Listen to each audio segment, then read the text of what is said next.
साथियों नमस्कार, मैं हूं नीरज पटेल और आप देख रहे हैं नेशनल जनमत। बार बार मैं अपने नेशनल जनमत के दर्शकों को ये बताने की कोशिश करता हूं कि इस समय देश में सबसे बड़ा कोई विलेन है तो वो है गोदी मीडिया, क्योंकि वो इस तरीके से आपके ब्रेन को ब्रेन वॉश करती है कि आपके असली मुद्दे गायब हो करके चर्चा दूसरे दिशा में चली जाए। इस समय यही गोदी मीडिया बिहार में कर रही है। उसके निशाने पर हैं बिहार सरकार की परिवहन मंत्री शीला मंडल। दरअसल कुछ दिन पूर्व उन्होंने एक बयान दिया था। उस बयान में उन्होंने 1857 की क्रांति के नायक कहे जाने वाले कुंवर सिंह की तुलना 23 अगस्त 1943 को जिस नायक को फांसी मिली थी रामफल मंडल, उनसे कर दी थी। और तुलना करते हुए जो तमाम सारी बातें उन्होंने कही थी उन पर चर्चा होनी चाहिए थी, लेकिन चर्चा किए जाने की बजाय इसको दूसरी दिशा में मोड़ दिया गया। दैनिक भास्कर पेपर हेडिंग लिखता है, नई ज्ञान गंगा। ये शब्द अपने आप में नेगेटिव शब्द है और इस तरीके से बताता है जैसे मंत्री जी ने कोई नई बहस छेड़ दी हो। हेडिंग देखिए, परिवहन मंत्री शीला मंडल बोली, राजपूत कुंवर सिंह का हाथ कटा तो खूब वाहवाही हुई, हर किताब में भी है, लेकिन पिछड़े रामफल ने शहादत दी पर उचित सम्मान नहीं मिला।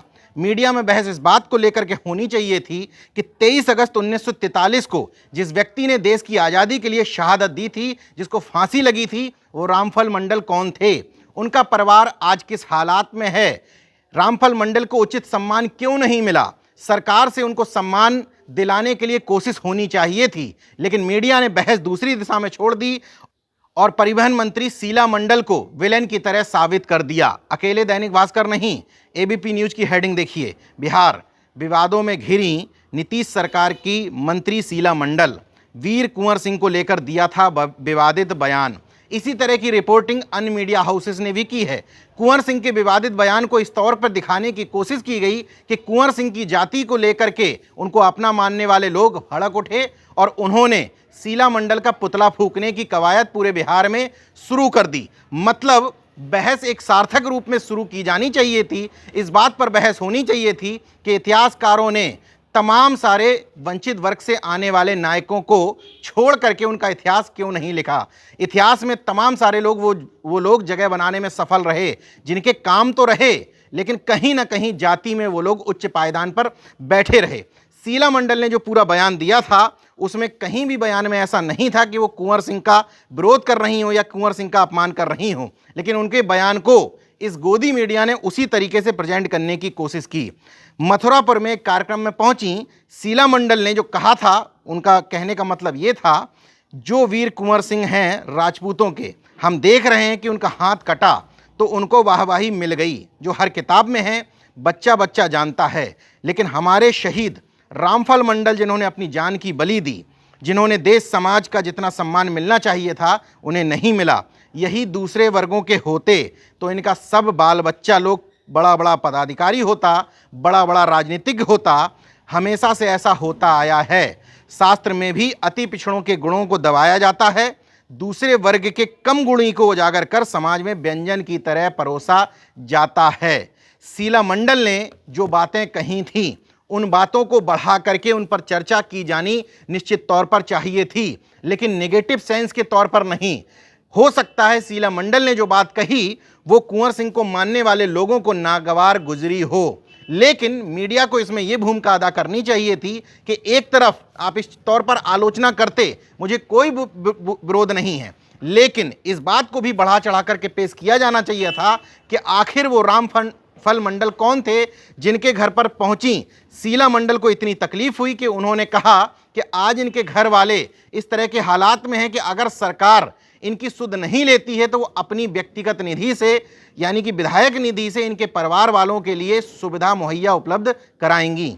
जिन मंत्री शीला मंडल ने यह बयान दिया है वो पोस्ट ग्रेजुएट हैं, यानी कि पढ़ी लिखी हैं। उन्होंने कोई बात ऐसे ही नहीं कह दी, निश्चित तौर पर कुछ सोच समझ करके कही गई होगी।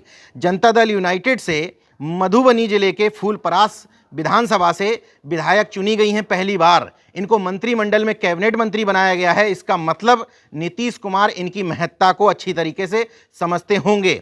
बिहार के एक सामाजिक कार्यकर्ता हैं जो सोशल मीडिया पर सक्रिय रहते हैं, दुर्गेश कुमार, उन्होंने रामफल मंडल के बारे में बताते हुए लिखा है, पुलिसिया अत्याचार के खिलाफ लोगों में आक्रोश उफान पर था। आंदोलनकारियों ने तय किया था कि निहत्थे लोगों पर गोलियां चलाने वाली पुलिस को सबक सिखाना है।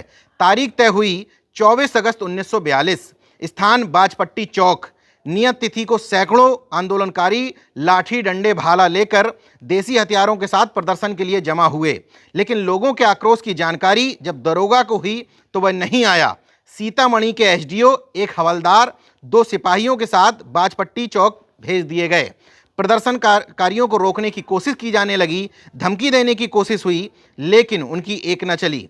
इसी दौरान गुस्से में लाल रामफल मंडल बोला कि आप हमारी तरफ से लड़ना चाहिए था, मतलब कि आप लोग भारतीय हैं लेकिन अंग्रेजी सेना की तरफ से हमारे सामने लड़ने के लिए आए हैं। ये कहते हुए एसडीओ की गर्दन पर वार कर दिया, हवलदार को भी मौत की नींद सुला दिया। इसके बाद आक्रोशित भीड़ ने 2 सिपाहियों का भी काम तमाम कर दिया। मौके पर मौजूद एसडीओ का ड्राइवर भाग खड़ा हुआ। इस घटना के बाद सीतामढ़ी में मौजूद ब्रिटिश अधिकारी सहम कर सीतामढ़ी छोड़ गए। सीतामढ़ी में तमाम जगहों पर ब्रिटिश झंडा उखाड़ फेंका गया, जगह जगह तिरंगा लहराने लगा। जब यह घटना हुई तो रामफल मंडल की पत्नी जगपतिया देवी गर्भवती थी, 8वां महीना चल रहा था। रामफल मंडल ने मौके की नजाकत समझ उनको अपने एक नेपाली रिश्तेदार के यहाँ भेज दिया। 15 सितंबर 1942 को इनको एक पुत्र की प्राप्ति हुई। 8 महीने बाद ही उसकी मृत्यु हो गई। इन सब के दौरान रामफल मंडल और 3 अन्य लोगों पर मुकदमा चलाया गया। एक अच्छे वकील की नियुक्ति की गई।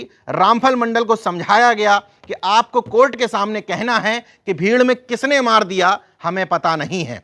रामफल मंडल से जब कोर्ट में जज के सामने पूछा गया कि एसडीओ की हत्या जब की थी तो आप कहां थे, उन्होंने गर्व से कहा कि एसडीओ के ऊपर पहला फरसा चलाने वाला मैं ही था। इसके बाद वकील ने कहा कि अगर आप बार बार ऐसा कहते रहोगे तो आपको मैं नहीं बचा सकता। उन्होंने कहा ठीक है, अगली बार मैं ध्यान रखूंगा। दूसरी बार, तीसरी बार भी पूछा गया। 2 दिन 3 दिन बाद उन्होंने फिर से कहा, गर्व के साथ कहा कि हां, उस गद्दार को मारने वाला मैं ही था। मतलब कि 18 साल के नौजवान रामफल मंडल को यह बहुत अच्छी तरह से पता था कि अगर जज के सामने वो यह बयान दे देंगे कि हत्या उन्हीं ने की है तो उनको फांसी लगना तय है। लेकिन हंसते हंसते फांसी के फंदे को चूम गए। इसके बाद 23 अगस्त 1943 को उनको फांसी दे दी गई। निश्चित तौर पर परिवहन मंत्री शीला मंडल ने जो कहा वो गलत नहीं कहा था। क्या हमको आपको इससे पहले पता था कि रामफल मंडल कौन थे? 18 साल के उस नौजवान ने फांसी के फंदे को क्यों चूम लिया था? अन्य क्रांतिकारियों की अगर इस तौर पर सराहना हो सकती है, तारीफ हो सकती है, उनके नाम पर बड़े बड़े आयोजन हो सकते हैं, तो रामफल मंडल के परिवार के लोगों की सुध क्यों नहीं ली जा सकती? रामफल मंडल जैसे क्रांतिकारियों के नाम पर बड़े बड़े आयोजन क्यों नहीं किए जा सकते? अकेले रामफल मंडल नहीं, तमाम सारी ऐसी क्रांतिकारी जिनमें झलकारी बाई का नाम शामिल है, उदा देवी पासी का नाम शामिल है, माता दीन भंगी का नाम शामिल है, तमाम सारे, गया प्रसाद कटियार का नाम शामिल है। ऐसे तमाम सारे क्रांतिकारी हैं जिन्होंने इस देश को आज़ाद करवाने के लिए लड़ाइयाँ लड़ी, लेकिन जातिवाद के भसीभूत हो करके तमाम सारे सवर्ण वर्ण के इतिहासकारों ने उनके इतिहास को दबाने की कोशिश की। लेकिन समय रहते हुए लोगों के अंदर जागरूकता आ रही है, तो जितना इनको दबाने की कोशिश की जा रही है उतने विचार निकल करके सामने आ रहे हैं।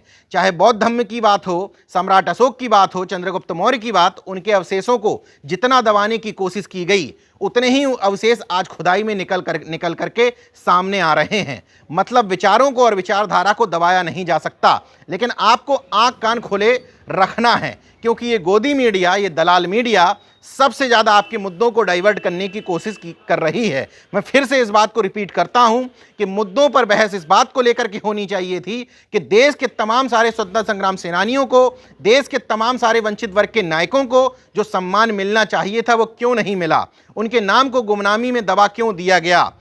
मीडिया के लोगों को अपने अपने जिलों से इस तरीके के नामों को निकाल करके सामने लाना चाहिए था जिन नामों को गुमनामी के अंधेरे में ढकेल दिया गया।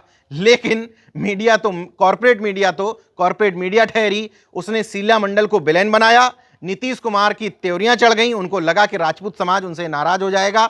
शीला मंडल को कहना पड़ा कि अगर मेरे बयान से कोई आहत हुआ है तो मैं इसके लिए माफ़ी मांगती हूं।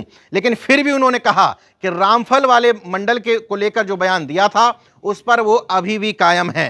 मतलब कि कुंवर सिंह के लोगों को, उनकी जाति को लेकर के जो उनकी भावनाओं को ठेस पहुंच गई, अमूमन इस देश में लोगों को भावनाएं उनकी जल्दी भड़क जाती हैं, उनको ठेस जल्दी पहुंच जाती है, उन लोगों को ये समझना चाहिए कि इसकी दिशा को क्यों बदला जा रहा है।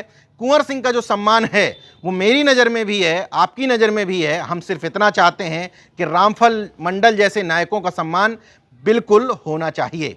देखते रहिए नेशन जनमत, जागरूक और सजग बने रहिए। जय विज्ञान, जय संविधान, जय लोकतंत्र। धन्यवाद। तो अगर आपने मेरा YouTube चैनल सब्सक्राइब नहीं किया तो प्लीज़ सब्सक्राइब कर लें और उस बेल आइकन पर जरूर क्लिक करें, जिससे जो मेरे न्यू वीडियो है